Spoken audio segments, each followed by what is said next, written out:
Bueno, pues ahora vamos a iniciar con una conferencia muy esperada por todos ustedes, que es la conferencia del doctor Genaro Juárez Martínez. Me voy a permitir leer una breve semblanza. Voy a buscarlo primero para que el profesor mientras se vaya preparando. Ya le estoy transfiriendo, doctor. Y bueno, me voy a permitir leerles una breve semblanza de la trayectoria del doctor Genaro Juárez Martínez. Aquí la tengo. El doctor Genaro Juárez recibió su licenciatura en Matemáticas Aplicadas y Computación en la ENEP Acatlán de la UNAM en el año del 97. Recibió su doctorado y maestría en Ciencias de la Computación en el Centro de Investigación y Estudios Avanzados del Instituto Politécnico Nacional en el 2006 y 2001, respectivamente. Actualmente es profesor de tiempo completo en la Escuela Superior de Computación del Instituto Politécnico Nacional desde el año 2011. El doctor Juárez es miembro activo de varios centros de investigación de prestigio internacional. Es miembro del Unconventional Computing Laboratory de la University of the West of England en el Reino Unido. Es miembro de diferentes centros, por ejemplo, en China, en Japón, en Francia y en República Checa. En el ámbito nacional fue fundador del Laboratorio Internacional de Ciencias de la Computación. Fue fundador de la Red de Sistemas Complejos del IPN, fundador del proyecto IGEM México, que participó en el proyecto IGEM del MIT en el año 2006. Recientemente es fundador del Artificial Life Robotics Lab en la SCOM. En el año 2006 fue becado por la Royal Society del Reino Unido para realizar una estancia en el Bristol Robotics Laboratory en Inglaterra. Dentro de su campo de investigación, su interés se centra en el estudio de la computación no convencional, la computación natural, la computación basada en partículas, autómatas celulares, sistemas complejos, vida artificial y robótica. El doctor Juárez es pionero en dos paradigmas de computación no convencional. Uno, destacado por el Technology Review del MIT en el año 2011, y el segundo publicado por la IEEE en el 2010. El doctor Juárez ha publicado más de 60 artículos internacionales de riguroso arbitraje en journals de prestigio. Es autor de 15 capítulos publicados en libros especializados internacionales por invitación y ha publicado 3 libros en editoriales de Inglaterra y Alemania. Le damos la bienvenida al doctor Genaro Juárez Martínez con su conferencia Las matemáticas y los problemas computables. Bienvenido, doctor. Adelante. Sí, muchas gracias. Buenos días, buenas tardes, perdón. Muchas gracias por la introducción, Claudia. También un agradecimiento a todos los profesores que han llevado a cabo esta primera edición del Día Internacional de las Matemáticas. Y bueno, pues vamos a empezar.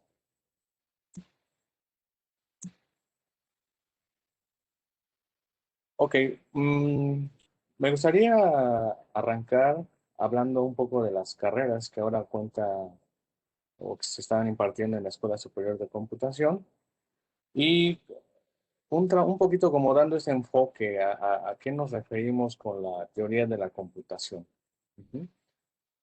Eh, Sabemos que, bueno, la carrera que tiene más años en la escuela, la de Ingeniería en Sistemas Computacionales, pues ha manejado esta área ya por prácticamente toda su vida.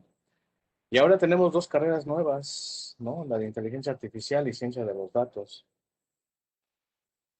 Sin duda, cómo se da el origen de la computación, qué implicaciones tiene ello ahora en diferentes ramas, pues está atada a lo que es la teoría de la computación, ¿no?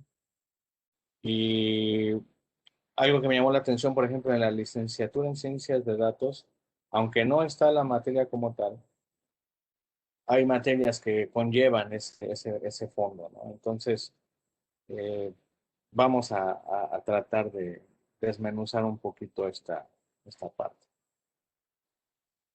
Muy bien.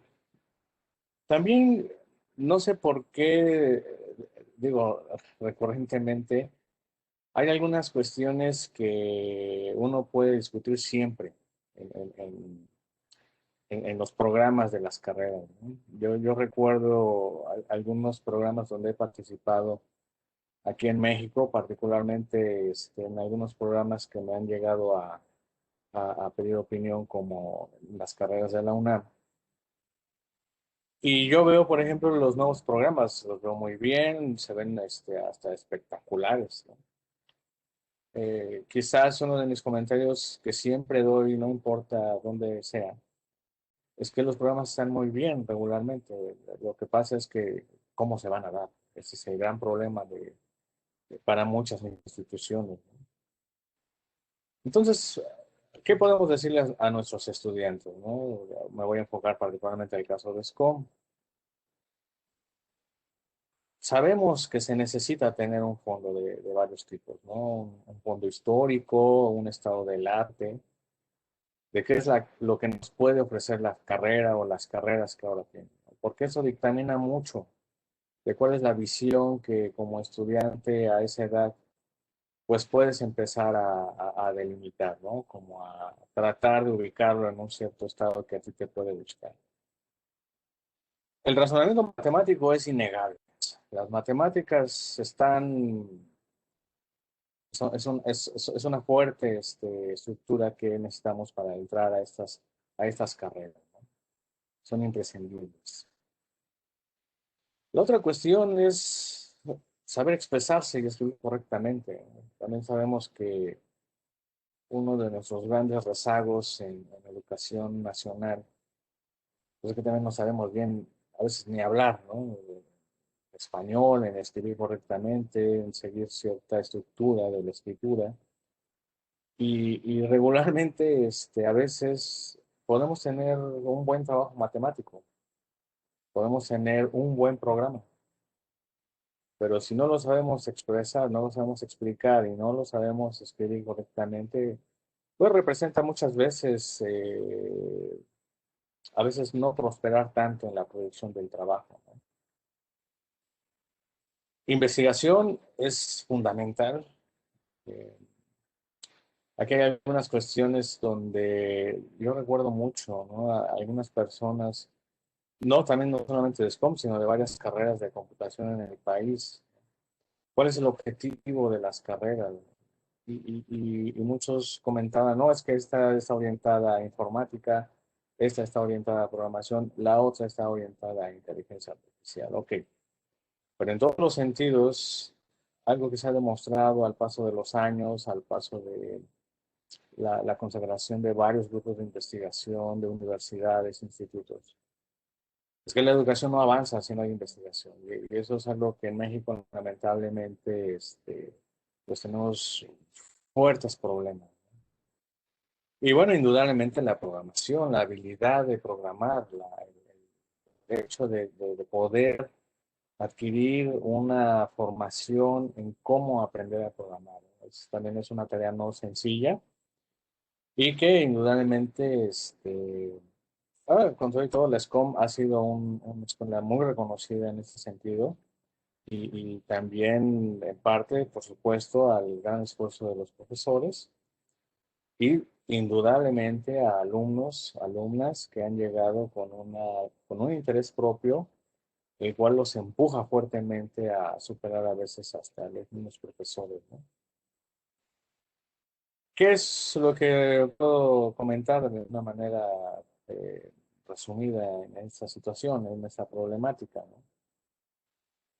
Creo que es notable que las unidades de aprendizaje que hay en la escuela, no importa si estamos hablando de un campo matemático, físico, electrónico, de sociales, debe de haber un punto donde se tenga que dar una orientación hacia la computación. Y esto es un poquito recordando lo que precisamente comentó la profesora Yasmin en la plática anterior. ¿Hacia dónde voy? ¿Qué es lo que espero con lo que estoy viendo en los salones, ¿no? En las clases? ¿Para qué me va a servir? Y eso, indudablemente, al paso del tiempo, tiene que ser discutido en las materias, ¿no? En los salones. ¿Para qué? Para que los alumnos todavía crezcan mucho en su visión de qué es lo que esperan hacer. Ok, la importancia de las matemáticas, bueno, simplemente es incuestionable. No hay mucho que decir en ese sentido. Actualmente podemos ver ya de manera importante con el desarrollo de la tecnología, básicamente la computación, como muchos de los problemas matemáticos ahora los podemos representar visualmente. También me llamó mucho la atención la conferencia de la doctora Yasmin, porque efectivamente la parte visual es ¿no? Y aún así a veces lo que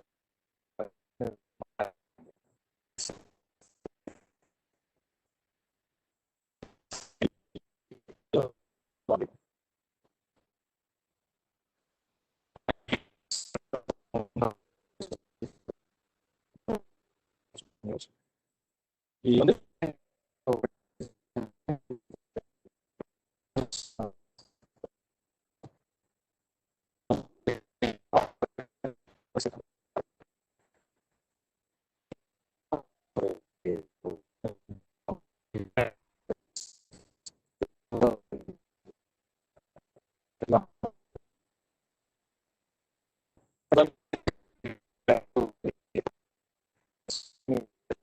para sacar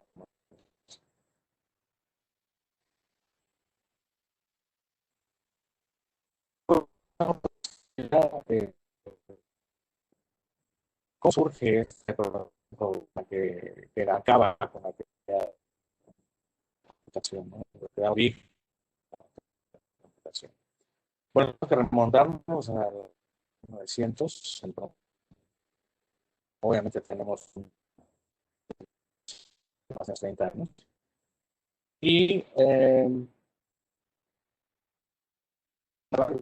un momento muy importante, históricamente importante, que es el Internacional de Matemáticas, que se ya venía desde los años.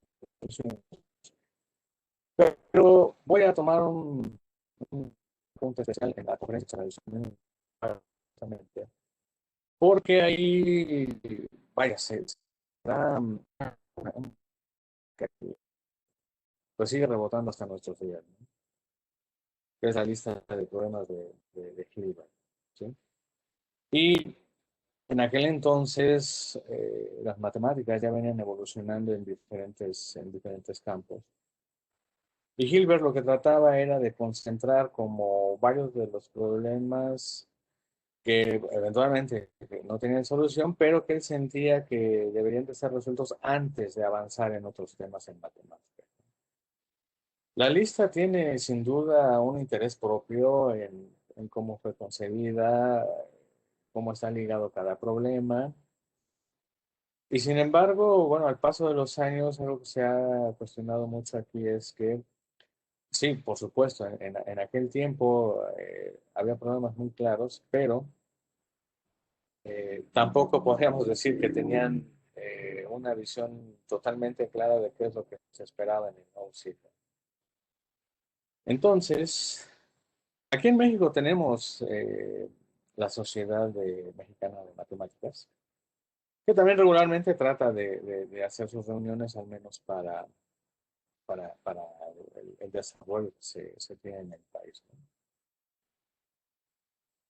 Bueno, vamos a concentrarnos un poquito en el décimo problema de Hilbert.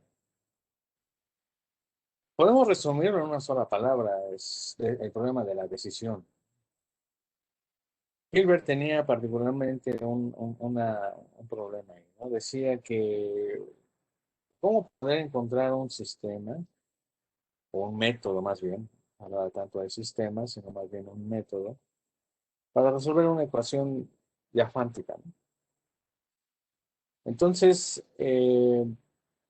esto gradualmente, lo que pasaba con los matemáticos en aquel entonces, era que se empezaban a resolver los problemas de manera gradual.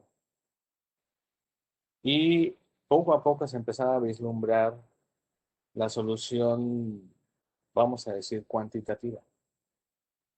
Entonces, varios matemáticos, entre ellos, por ejemplo, Emil Post, ya venía desarrollando una teoría que trataba de explicar por qué la lógica matemática, pues, podía resolverse de manera sistemática.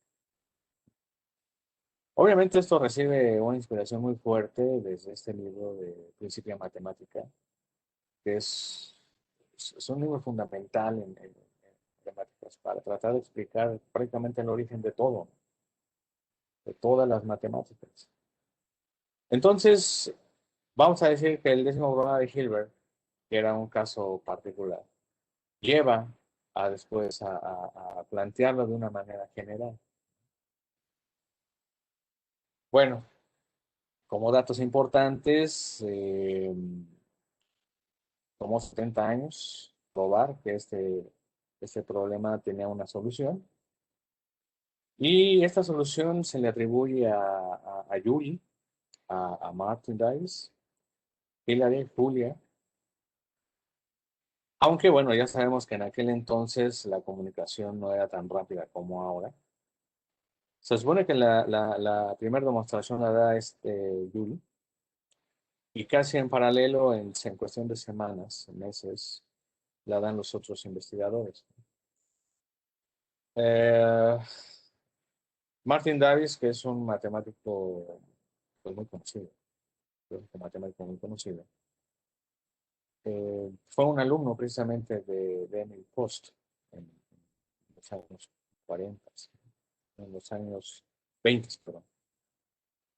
Y vaya, ¿cuál es una de las cuestiones aquí que llama mucho la atención en cómo será la solución del problema?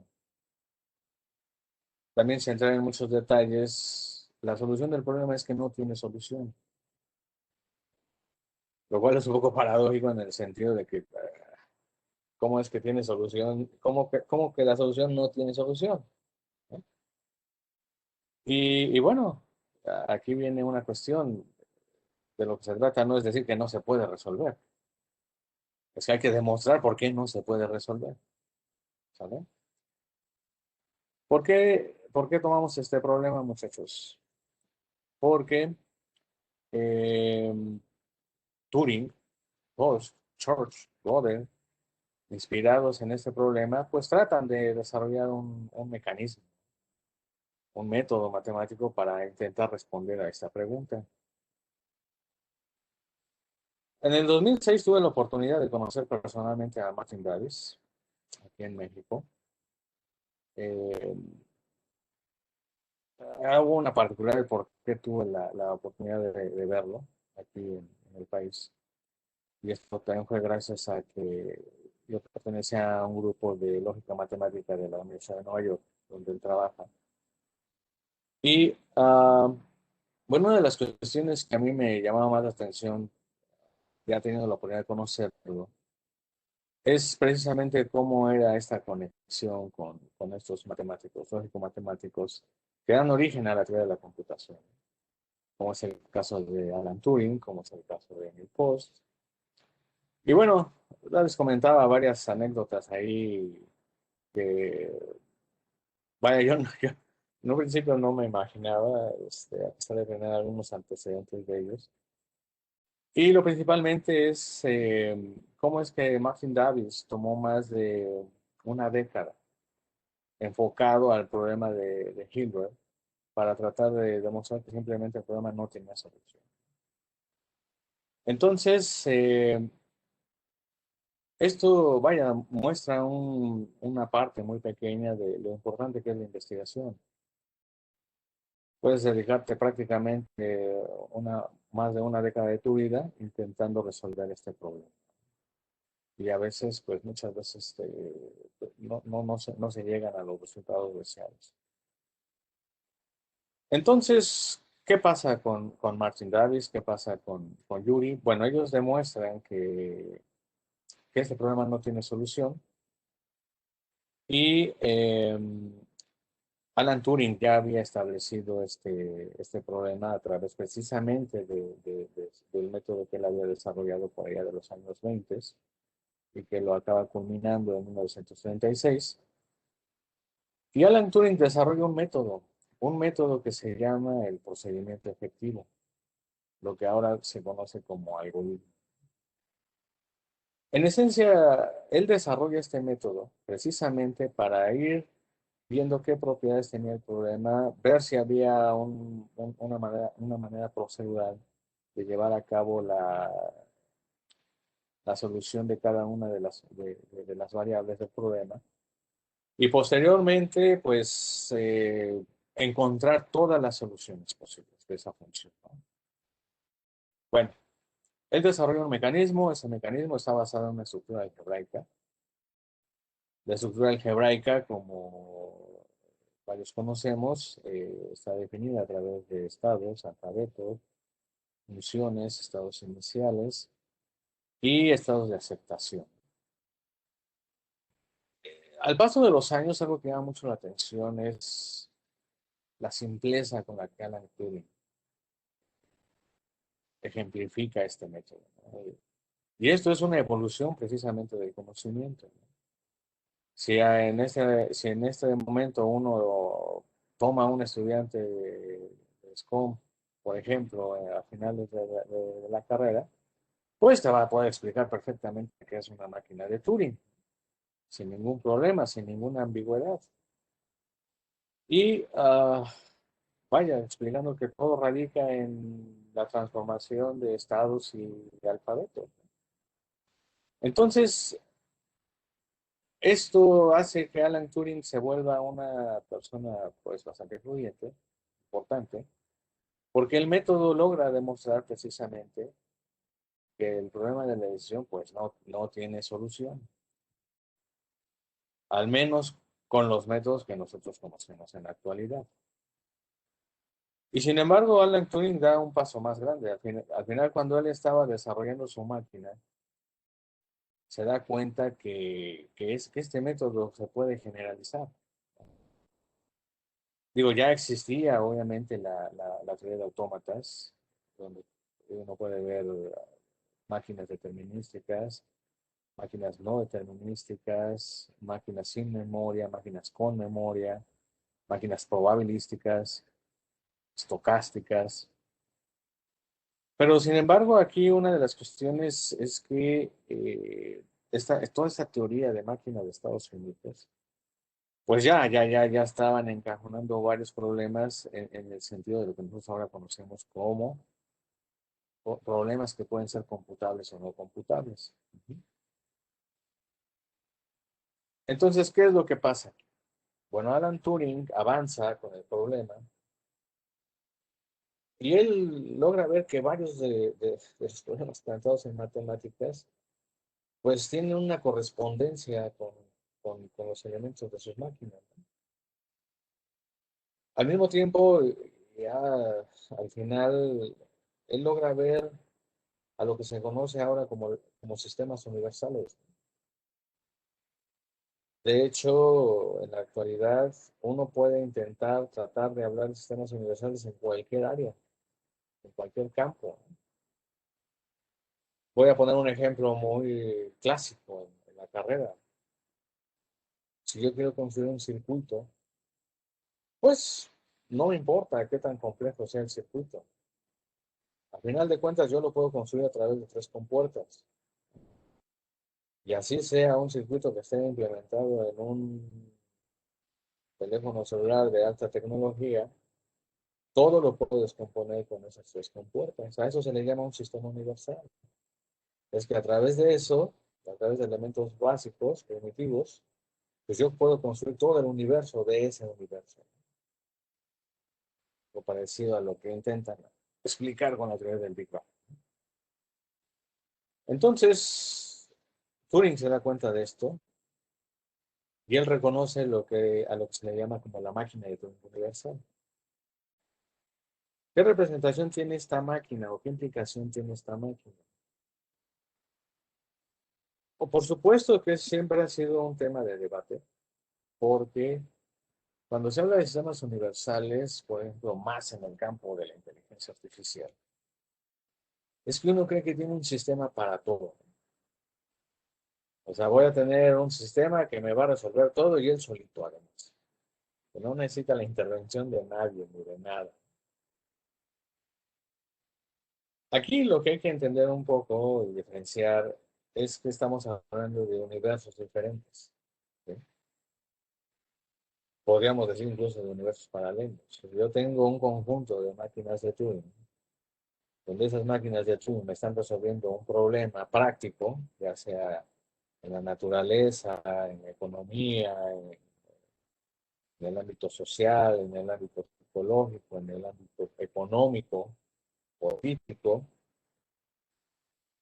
Eso no significa que la máquina sepa qué es lo que exactamente está haciendo, porque una máquina no tiene conciencia. Simplemente ejecuta instrucciones y eso es todo. Pero lo importante con la máquina universal es que la máquina es capaz de reconocer una entrada que puede ser otra máquina y por lo tanto ejecutarla.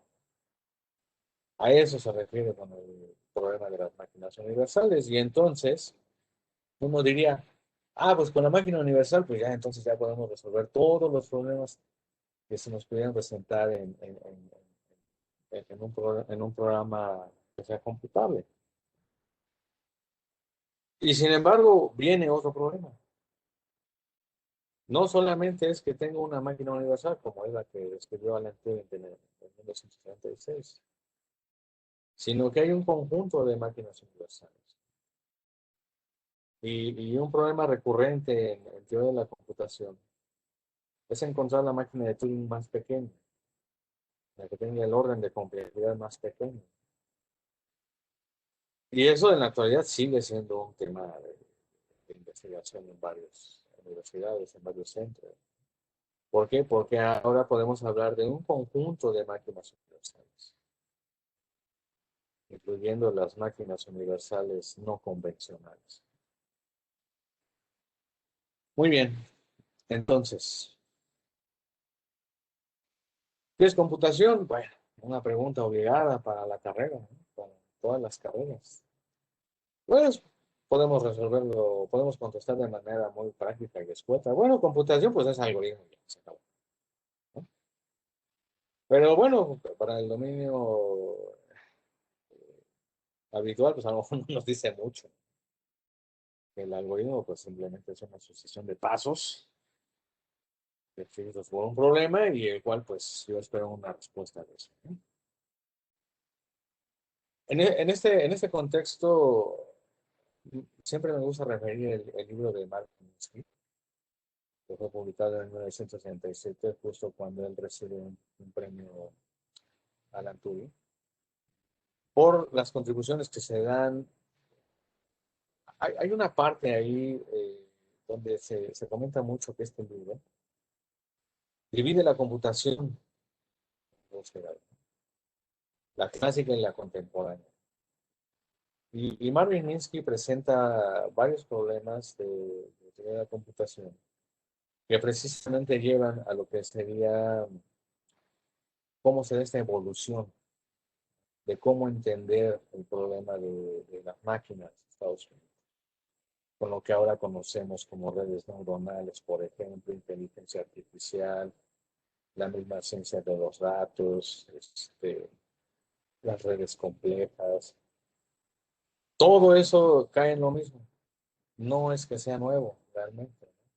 Porque todos estos investigadores que desarrollaron, de hecho, algoritmos muy complicados ya desde los años 60, pues se utilizan en la actualidad, ¿no? En inteligencia artificial y en ciencia de los datos, en ciencias de la computación, etcétera.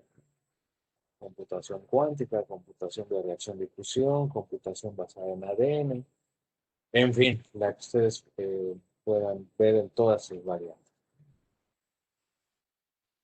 Entonces, ok, ¿qué es finalmente lo que una computadora debe hacer? Lo que un problema llevado a la computación debería de resolver. Bueno, también una parte importante es que todo eso se puede expresar a través de lenguajes, a través de lenguajes formales. Y lo que necesitamos aquí para entender lo que es una computación en el sentido puro es entender el mecanismo de cómo este sistema debe tener un sistema inicial, debe tener una condición inicial, perdón, tener cuáles son las condiciones de entrada, tener una descripción del problema, que puede ser de manera representada proceduralmente, y entonces conocer cada una de las instancias del problema. Eventualmente lo que yo espero es obtener una respuesta, saber si eso tiene una solución o no la tiene. Ajá. Ahora bien, aquí una de las grandes problemáticas es que puedo tener un conjunto de soluciones, como ha sucedido en las matemáticas muchos años atrás. Es saber si ese conjunto de soluciones es finito o infinito. ¿Por qué? Porque entrando al problema de infinitud, pues hay que garantizar que no vamos a encontrar un contraejemplo a través de ese universo. Bueno, entonces, pues esto nos lleva directo, ¿no? A lo que son los problemas computables y no computables. De, de, de manera inmediata podemos decir que si un problema es computable, pues tenemos una máquina de Turing asociada a ese problema. Y si eso no es así, entonces ese problema no es computable. Ahora, ¿qué consecuencias tiene eso? El problema recurrente también de esto es que si no es computable, entonces no tenemos una manera de llevarlo a la máquina, de llevarlo a la computadora. Y eso es pues un gran trauma para todos los computólogos. Pero vamos a regresar entonces a las ideas de Hilbert, de Emil Post. En términos contemporáneos podemos decir que un problema es decidible si existe un algoritmo. Y ya habíamos comentado, algoritmo es una computación y computación es una máquina de tiempo. Entonces, dice que esto es verdad. El problema es decidible. Si la máquina siempre para todas las condiciones que se le den. Si ese no es el caso, entonces el problema no es decidible. Ahora, ¿qué pasó aquí en aquellos años con los lógicos matemáticos? Por ejemplo, Emil Post trataba de demostrar que toda la lógica proposicional podría ser resuelto a través de un procedimiento efectivo o un algoritmo. Pero gradualmente él empezó cuando empezó a hacer el estudio sistemático, se dio cuenta que su método tampoco servía. Emil Post desarrolló un método equivalente al de Turing, aunque obviamente no era el de Turing, pues era un método basado en etiquetas. Entonces, también él concluye diciendo que ese problema es un problema indecidible. O sea, que no se puede resolver, que no hay un método matemático que lo resuelva. Y esto pues representa todavía problemas más complicados, ¿no? En el sentido de que si finalmente se ve con un método muy poderoso, efectivo, que podría ayudar a resolver varios problemas matemáticos, resulta que ahora estamos asomándonos a un universo de problemas que no se pueden resolver. Y esto pues en la actualidad sigue siendo un reto enorme. Bueno, John Hopcroft, otro ganador del premio Alan Turing. Él tuve la oportunidad de conocerlo en el 2013 y también tuve la oportunidad de comentar algunas cosas sobre temas de investigación que he realizado por varios años, también ahora en el POL. Y hay un problema que él estructura muy bien en su libro, ¿no? Es una introducción a la teoría de autómatas. ¿Cómo saber si un problema es decidible? Pero no en el sentido más abstracto y complicado y laborioso, sino desde el punto de vista más simple. Y voy a ilustrar este problema precisamente con el ejemplo que él pone. En programación, el programa que todo el mundo conoce es el Hola Mundo. Entonces, ¿qué hay que hacer en el programa? Pues simplemente entrar al compilador y mandarle la instrucción, imprime esa secuencia de caracteres. Y ya, se acabó. Es todo lo que va a hacer. ¿Es un programa accesible? Pues sí. Porque lo que quiero nada más es mostrar una secuencia de caracteres. Es todo lo que quiero hacer. Ahora, aquí viene una pregunta, sobre todo para los estudiantes. ¿Cómo puedo hacer que un programa como el Hola Mundo se vuelva un problema indecidible? ¿Cómo se imaginan que pudiera hacer esto, muchachos? Ustedes que ya han visto varios programas, que han visto la complejidad de los programas, que han estudiado, o incluso desarrollo programas que luego ni saben qué hacen y están procesando ahí días. Pero bueno, una cosa es que uno no sepa lo que hace y otra cosa es que sí está haciendo cosas. Esos dominios son diferentes, ¿no? Uno no puede acceder a ese dominio hasta que uno entienda lo que está pasando en ese programa.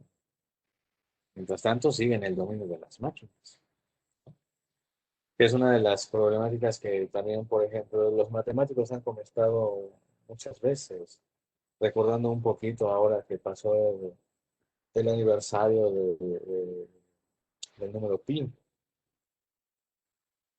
Según el último dato que tengo, es que me parece que el cálculo más reciente va aproximadamente por los 2 billones de dígitos. Y bueno, resulta que siguen sin encontrar la periodicidad de ese número. ¿Qué es lo que pasa ahora, chicos, con esto? Por ejemplo, muchos matemáticos dicen, es que eso no es matemáticas porque pues, ¿quién puede verificar que todos los números están bien calculados? ¿No? Lo cual es totalmente razonable. Y efectivamente, ese es un problema, muchachos. Yo puedo hacer, por ejemplo, una búsqueda de números. Y ¿sabes qué? Busca en un banco de datos de 10 billones de datos, ¿no? Ah, y resulta que el orden es de esta manera. Ajá.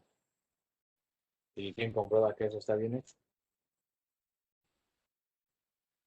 Pues metes a, no sé, tomas unos cuantos millones de personas en el mundo para que lo hagan.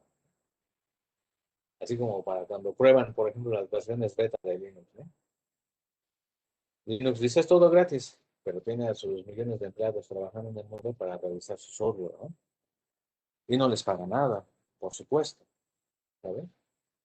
Pero bueno, vamos a decir, es una cosa de ejemplificar esta problemática que ahora se ve con las computadoras, ¿no? Entonces, ¿qué podemos hacer para verificar que esos 2 billones de dígitos de verdad pues están bien calculados? Que la máquina no se haya equivocado, porque además las máquinas se equivocan, ¿no?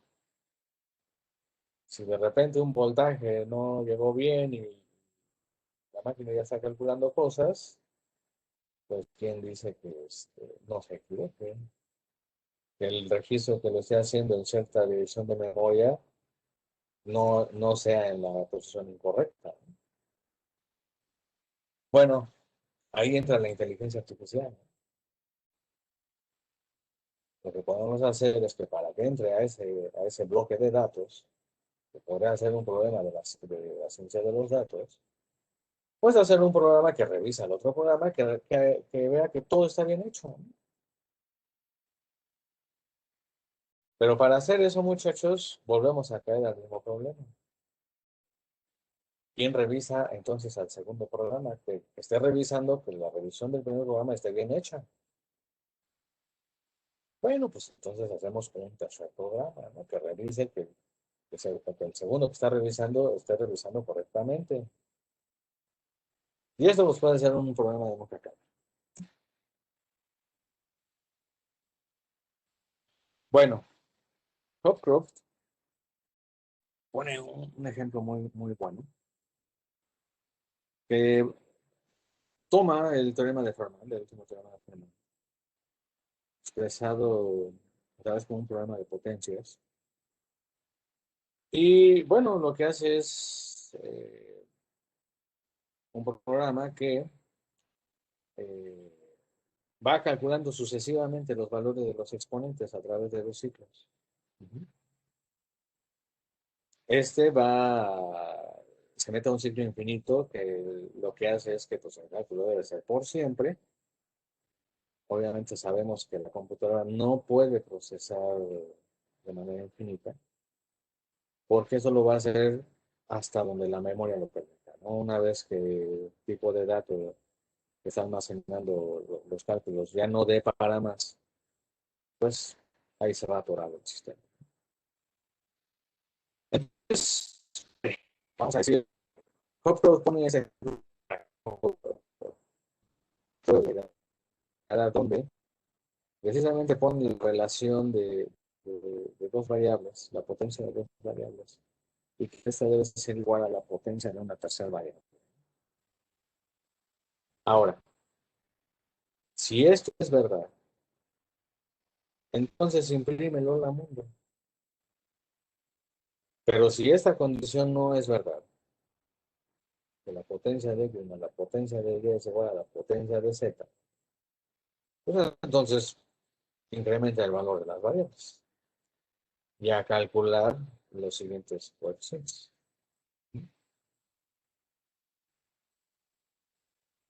Aquí, obviamente, hay varias cosas que discutir, ¿no? Pero lo que quiero centrar más que nada y quiero ejemplificar es un programa no necesariamente tiene que ser tan complicado para hablar de formas indecidibles.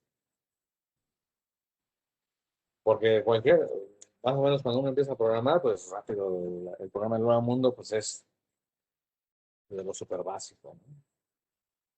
Pero razonar y pensar cómo puedes llevar este programa simple a un problema más complejo, o inclusive no computable, pues hay que sentarse un ratito a razonar ese problema. Ok, bueno, entonces quiero comentar algunas aportaciones que se han desarrollado desde el SCOM particularmente. Eh, sí, mencionando trabajos que han realizado los alumnos. La escuela tiene un potencial en los alumnos impresionante, que yo año con año, la verdad es que, eh, pues la verdad nunca dejo de admirar, ¿no? De los chicos y a las chicas. Bueno, hace un par de años se construyó una máquina de Turing robótica en SCOM. Esta máquina de Turing eh, tuvo su momento de fama en el sentido de, por supuesto, es una máquina basada en robots. En México me parece que es la primera máquina de Turing construida como tal. Pero, vaya, la construcción de la máquina tiene varios contextos interesantes que es difícil comentar en medios de comunicación masiva. Particularmente esta máquina tuvo, si no mal recuerdo, unos 6 años, no tantos, unos 4 años de desarrollo ahí en SCOM. Y tuvo la participación de varios alumnos, no crean que solamente dos fueron los que llegaron a hacer todo el trabajo. En este caso, Ricardo Quesada y Daniel Ayala, que fueron los que finalmente lograron la construcción, pues ya venían también con ideas que otros alumnos ya habían trabajado conmigo en años anteriores. Y particularmente el inventor de los robots Kubernetes, que es Eric Schweikart, un egresado de la Carnegie Mellon allá en Estados Unidos, fundador de la empresa Robotics, Micro Robotics, creo que se llama la empresa. Bueno, de hecho él menciona el trabajo que se hizo en SCOM.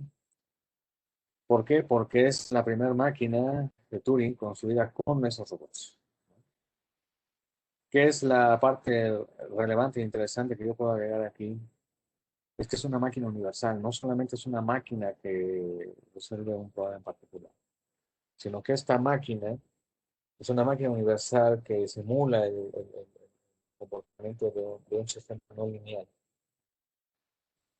que además es una máquina que no para. Esa máquina puede estar procesando de manera indefinida. Obviamente, la máquina como tal, pues tiene varios elementos interesantes a analizar en el campo de la electrónica, la robótica, la lógica, este, el sentido de máquinas.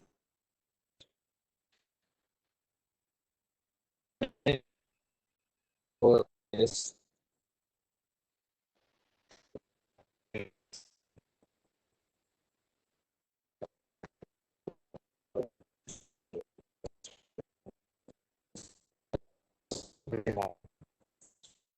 ese sentido, más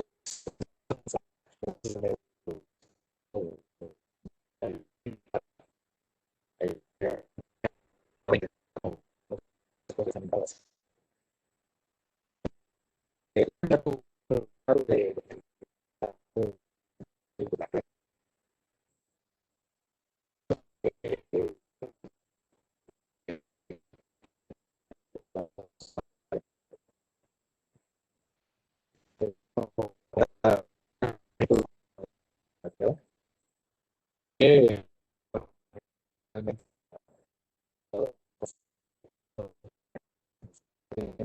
masivas de computación.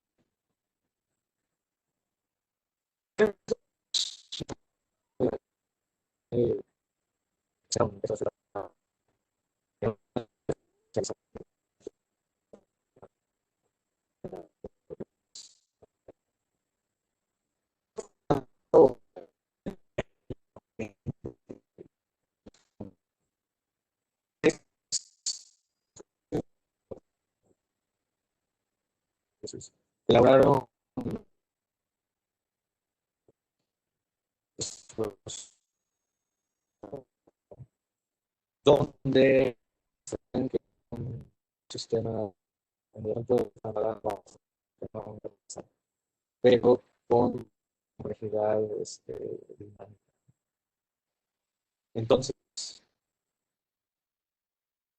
fue haber desarrollado un algoritmo que hacía la traducción directa de una máquina de Turing a un autómata serial, donde ambas máquinas eran totalmente equivalentes y por lo tanto eran computacionalmente universales. Es un resultado que tiene mucha importancia en toda la computación, porque aquí se reportaron nuevas máquinas universales que eventualmente también podían procesar la información de manera masiva, o sea, paralela, en un camino natural, prácticamente. Y tanto Sergio como Iván también presentaron esta tesis en un evento especializado de computación natural allá en Japón. Nada más que ellos, no me acuerdo, creo que ellos fue en el 2018 o 2017.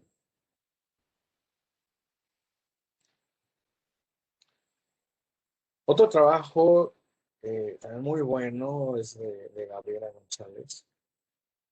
Ella desarrolló todo un sistema computacional basado en choque de partículas, precisamente para implementar computación. Y este fue presentado en Massachusetts hace también un par de años, en un evento especializado sobre sistemas complejos y ingeniería. Y la tesis que hizo Gabriela, bueno, también tuvo un reconocimiento muy importante a nivel nacional, porque toda la matemática que se logró describir en el sistema, pues precisamente fue implementado en un programa que aquí en los laboratorios donde trabajamos en la SCOM, pues cualquier persona interesada, alumno, lo que sea, pues pueden leer los trabajos y acceder a los programas de manera gratuita.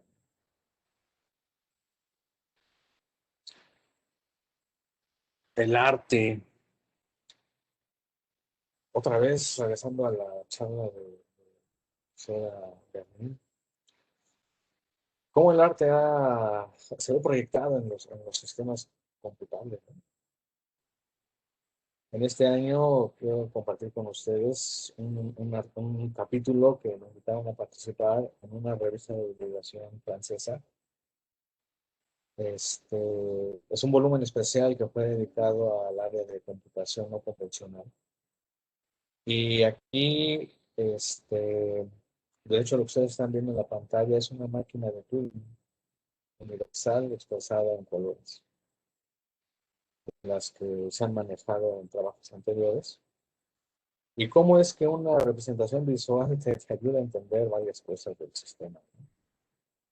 De hecho, ahora hay una corriente que trata un poquito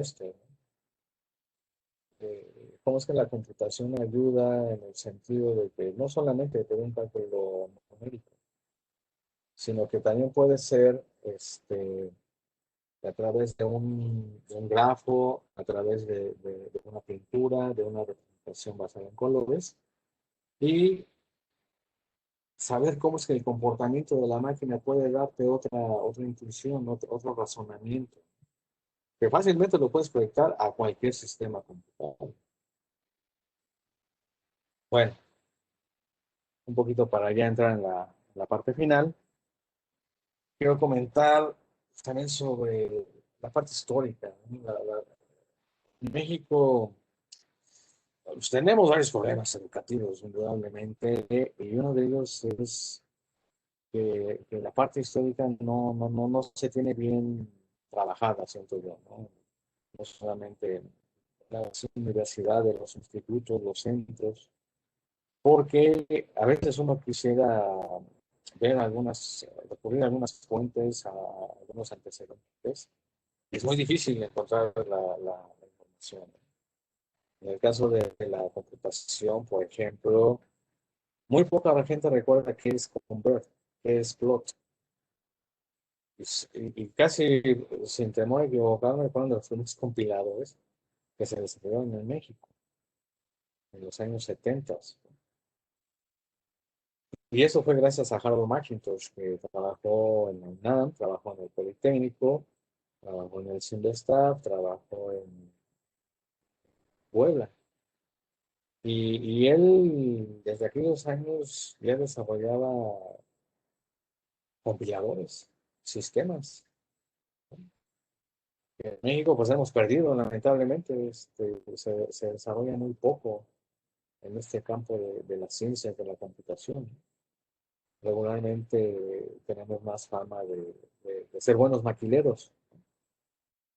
Y bueno, también los invito a leer un pequeño resumen de algunas notas históricas de la computación en México durante 50 años en un volumen especial que trabajaban en Estados Unidos con el profesor Davis.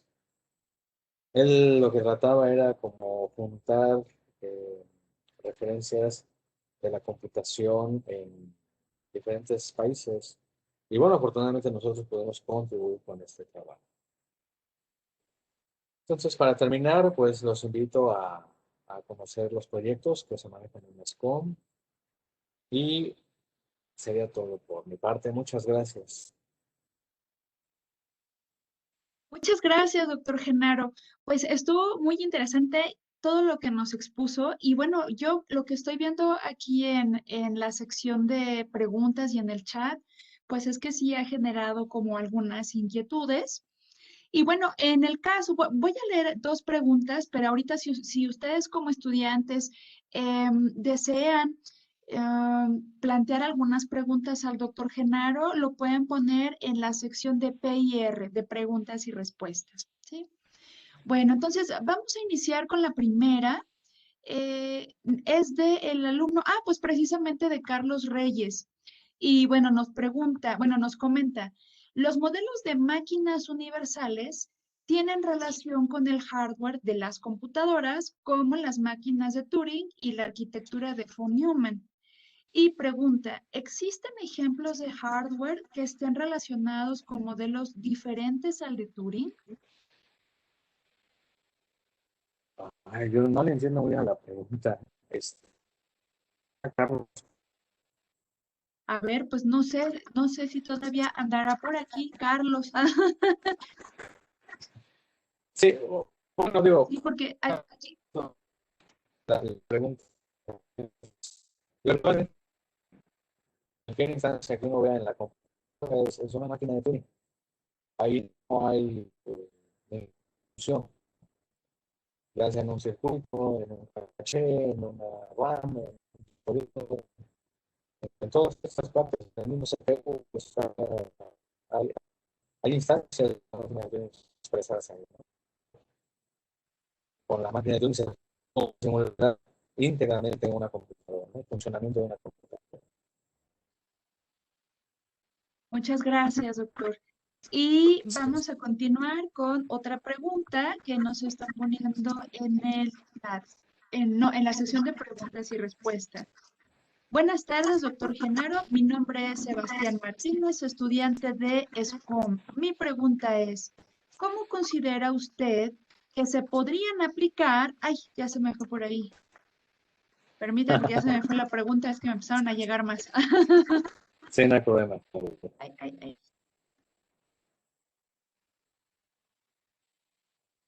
Ya se me movió aquí todo. ¿Cómo? Aquí está. ¿Cómo considera usted que se podrían aplicar los autómatas en el robustecimiento y o seguridad de sistemas operativos? Ay, no. Están muy rudas sus preguntas. Lo que pasa es que esa pregunta va más en otra dirección. Este, los autómatas de redes es un modelo de modelos computables pero eso no significa que sea su única función. Entonces, esto va por transitividad. Si yo tengo un algoritmo que me da, por ejemplo, el DES, supongamos, que me da un buen espectro de seguridad, y yo lo puedo sumar con otra seguridad, pues ya está. O sea, eso no cambia la naturaleza del DES. ¿Sí me explicó? O sea, no cambia la naturaleza del algoritmo que me está dando esa seguridad. Entonces, los datos celulares tienen la misma, el mismo alcance, pues. Quizás, vamos tratando de tener un poco más de preguntas de si puede procesar eso de manera simultánea. No hacerlo de manera serial como lo hace la computación convencional. Porque sí, ahí sí habría una ventaja.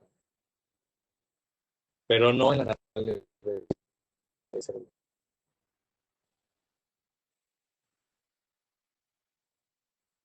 Muchas gracias, doctor. Pues déjeme ver, a ver, no sé si por aquí hay más preguntas. Creo que no hay más. Creo que no hay más. A ver si se quieren ir anotando por ahí alguna pregunta, chicos. Y bueno, mientras, en el entretanto, pues le voy a compartir al maestro, al doctor, dónde estaba la presentación. Aquí la tengo. Voy a compartir.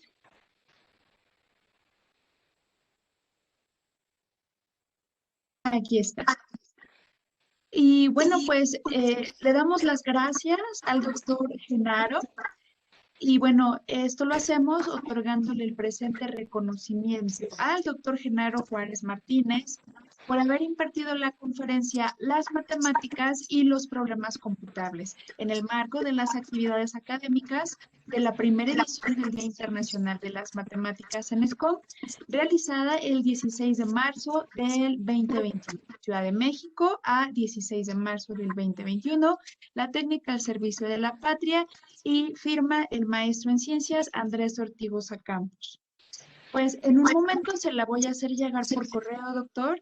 Y Sí, bueno, gracias. le agradecemos mucho su participación en esta conferencia que ha estado muy, muy nutrida. Hay muchísimos participantes.